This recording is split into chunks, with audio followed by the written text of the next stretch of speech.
మహబూబ్ నగర్ జిల్లాలో తెల్లవారుజాము నుంచి కంటిన్యూగా వర్షం పడుతోంది. దీంతో జడ్చర్లలోని 100 పడకల ప్రభుత్వ ఆసుపత్రి జలదిగ్బంధమైంది. ఆసుపత్రి లోపలికి వెళ్లడానికి కూడా వీలు లేకుండా ఉల్లివాగు కాలువ ఉధృతంగా ప్రవహిస్తోంది. వర్షం పడిన ప్రతిసారి హాస్పిటల్ ప్రాంగణమంతా నీటిమయమవుతోందని స్థానికులు ఆవేదన వ్యక్తం చేస్తున్నారు. అధికారులు స్పందించి చర్యలు తీసుకోవాలని కోరుతున్నారు.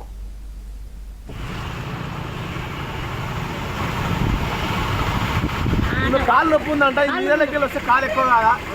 ఎవరు పట్టించుకోవాలి రోగులని? ఏదో నామమాత్రాన ఎలక్షన్ టంటుగా ఈ యొక్క 100 పడకల హాస్పిటల్ కట్టారు బీఆర్ఎస్ ప్రభుత్వం. ఆ హాస్పిటల్లో ఒక విధంగా అయిపోయింది, బీఆర్ఎస్ ప్రభుత్వం పోయింది. ఇప్పుడు కాంగ్రెస్ని తిట్టాలా, బీఆర్ఎస్ని తిట్టాలా అని లేని పరిస్థితి. ఈరోజు ప్రజలందరూ అయోమయానికి గురవుతున్నారు. ఈరోజు వాళ్ళ పరిస్థితి వేరు, కానీ ఇందులో పనిచేసే ఉద్యోగుల పరిస్థితి దీనంగా ఉంది. వాళ్ళు ఈత నేర్చుకొని రావాల్సిన పరిస్థితి. పక్కనున్న ప్రాంతాన్ని మాత్రమే, ఈ యొక్క 100 పడకల హాస్పిటల్ ప్రాంతాన్ని పక్కన ఇడిచిపెట్టి మిగతాది బీఆర్ఎస్ ప్రభుత్వం ఉన్న అందులో అధికారులు మాత్రమే